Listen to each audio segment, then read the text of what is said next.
Good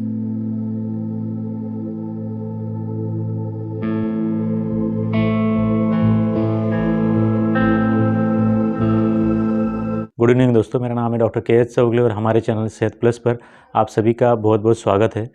किसी भी इंसान के कान के अंदर अगर कोई भी इंसेक्ट या फिर कीड़ा चला जाए तो फिर उस इंसान को क्या करना चाहिए और क्या नहीं करना चाहिए, इसके बारे में आज हम इस वीडियो में बात करने वाले हैं। उससे पहले अगर आपने हमारे चैनल को अभी तक सब्सक्राइब नहीं किया है तो ज़रूर से हमारे चैनल को सब्सक्राइब कीजिए। तो चलिए सेहत को करते हैं प्लस और जानते हैं कि ऐसे कंडीशन में उस पेशेंट को क्या करना चाहिए और क्या नहीं करना चाहिए। देखिए कि कान में जाने वाला इंसेक्ट किसी भी तरह का हो सकता है, छोटे से कॉकरोच भी हो सकते हैं, मॉथ भी हो सकते हैं, जो भी बटरफ्लाइज होते हैं उनका जो छोटा वर्जन होता है, जो बटरफ्लाई बनने के पहले छोटे कीड़े होते हैं उनको ही मॉथ से इसे बोला जाता है। साथ साथ छोटी चींटियाँ या फिर एंट्स भी हो सकते हैं। इस तरह के बाकी भी और कुछ ऐसे इंसेक्ट्स होते हैं जो कि हमारे कान के अंदर जा सकते हैं। तो इंसान के कान के अंदर जाने के बाद ये इंसेक्ट एग्जैक्टली क्या करते हैं और हमें क्या करना चाहिए, इसको समझने से पहले हमें इंसान के कान का अंदर से जो स्ट्रक्चर होता है, जिसको जिसको कि हम इंटरनल ईयर स्ट्रक्चर से बोलते हैं, उसको समझना पड़ेगा।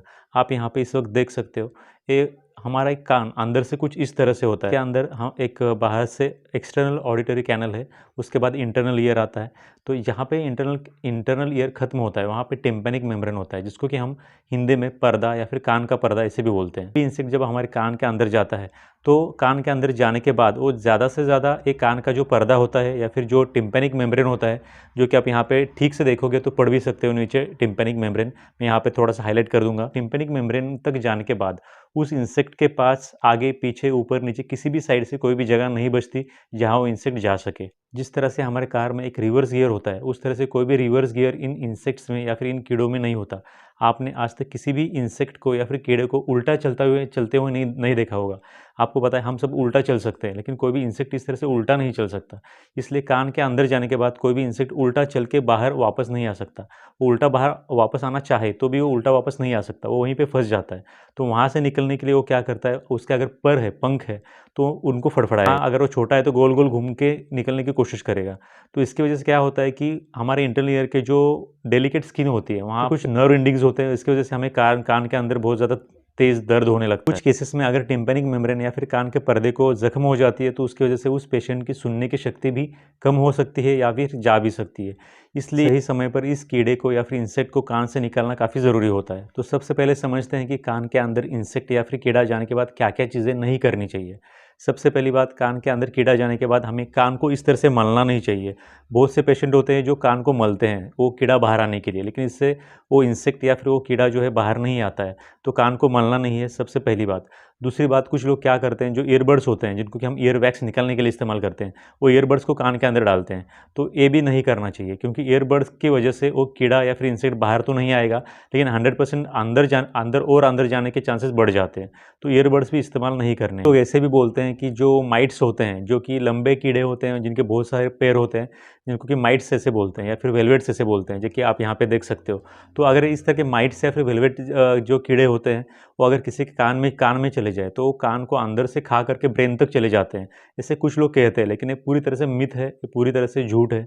इस तरह से कोई भी इंसेक्ट हमारे कान के अंदर जाने के बाद कान को कट करके या फिर कान को अंदर से खा करके ब्रेन तक नहीं जा सकता, क्योंकि इंटरनल ईयर के अंदर जाने के बाद, जैसे कि आप यहाँ पे देख सकते हो, चारों तरफ से जो है बोनी स्ट्रक्चर बन जाता है, ऊपर और नीचे बोन आता है। उस बोन के अंदर के साइड पे टिम्पैनिक मेम्ब्रेन है और उसके पीछे इंटरनल ईयर का स्ट्रक्चर है, उसके पीछे भी बोन होता है।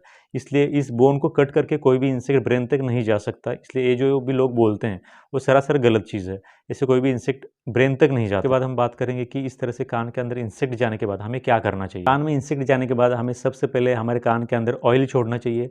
ये जो ऑयल है मोस्टली कोकोनट ऑयल हो तो अच्छी बात है। अगर आपके पास ऑयल अवेलेबल नहीं है तो आप पानी भी कान के अंदर छोड़ सकते हो, लेकिन पानी छोड़ने से अच्छा जो है वो काम करेगा कोकोनट ऑयल। कोकोनट ऑयल को हल्का सा गर्म करके कान के अंदर छोड़ सको तो अच्छी बात है, लेकिन आप इस तरह से नहीं सहन नहीं कर सकते हो तो फिर जो नॉर्मल टेम्परेचर का कोकोनट ऑयल होता है वो भी आप अपने कान के अंदर छोड़ सकते हो। तो क्या होता है कि जब भी हम हमारे कान के अंदर ऑयल छोड़ते हैं तो अंदर जो इंसेक्ट फंसा है, जो इंसेक्ट अंदर जा चुका है, वो वहाँ पे मर जाता है। वो मरने के बाद वो फड़फड़ाएगा नहीं और बाहर आने की कोशिश नहीं करेगा, और इसकी वजह से जो नुकसान होगा, जो दर्द होगा अंदर, वो कम से कम होगा या फिर नहीं होगा। उसके बाद आप अपने एक ईएनटी सर्जन के पास जा करके या फिर जो कान नाक और गले के डॉक्टर होते हैं उनके पास जा करके उनकी सहायता से, उन डॉक्टर की हेल्प से उस इंसेक्ट को बाहर निकाल सकते हैं। कंडीशन में भूल कर भी खुद से खुद का डॉक्टर बनने की कोशिश ना करें। यहाँ पे जो भी पेशेंट खुद उस कीड़े को बाहर निकालने की कोशिश करते हैं वो अपना खुद का ही नुकसान करा लेते हैं। में आपको तुरंत और जल्द से जल्द आपने जो कान, नाक और गले के डॉक्टर हैं उनके पास जाना चाहिए। अगर आपने देखा होगा ठीक से, तो जब भी कोई मौत होता है, मतलब कि जो बटरफ्लाइज की इनिशियल स्टेज होती है, वहाँ पे अगर कोई मौत होता है तो उसके जो पर होते हैं उन उसके ऊपर एक तरह का एक डस्ट होता है, जिसको कि अगर आप छुओगे तो पूरा डस्ट अपने, उसका जो कलर होता है वो अपने हाथ को लग जाता है। तो इस तरह से कोई भी मौत अगर हमारे कान के अंदर फंस जाता है तो उसके परों के ऊपर होने वाला जो डस्ट या फिर जो कलर है हमारे इंटरनल ईयर में पूरी तरह से लग जाता है। जैसे कि आप यहाँ पे देख सकते हो, जो इंटरनल ईयर का कैनल है वहाँ पे पूरी तरह से वो डस्ट लग जाता है, और उस मौत को निकालने के बाद वो पूरा ईयर कैनल क्लीन करना पड़ता है, क्योंकि वो डस्ट पूरी तरह से बाहर निकालना ज़रूरी होता है। अगर कोई इंसेक्ट आपके कान में चला जाता है तो जल्द से जल्द कान के अंदर तेल डालना है, कोकोनट ऑयल डालना है, या फिर पानी भी डाल सकते हो, और उसके बाद जितना जल्दी हो सके उतना जल्दी आपने जो ईएनटी के डॉक्टर है, कान नाक गले के जो डॉक्टर हैं उनके पास चले जाना है। उसके बाद जो भी करना है वो डॉक्टर देख लेंगे। कान के अंदर कोई भी इंसेक्ट ना जाए, इसके लिए क्या प्रिकॉशन लेनी है? जो भी लोग खास करके ज़मीन पे सोते हैं या फिर छोटे छोटे देहातों में, छोटे गाँव में रहते हैं, उनको कान में रात में सोने से पहले कान को कवर करने वाली कैप इस्तेमाल करनी चाहिए, या फिर कान के अंदर कॉटन डाल करके भी सो सकते हैं। कान के अंदर डालने वाले बड्स भी मिलते हैं, वो भी इस्तेमाल किए जा सकते हैं। इंसान को बाइक राइड करते वक्त खास करके रात के समय में हेलमेट पहनना काफ़ी ज़रूरी होता है। कि आपको समझ में आ चुका होगा। अगर आपके कुछ डाउट्स है तो आप हमें नीचे कमेंट सेक्शन में भी पूछ सकते हो। Thanks for watching this video till then, thank you very much.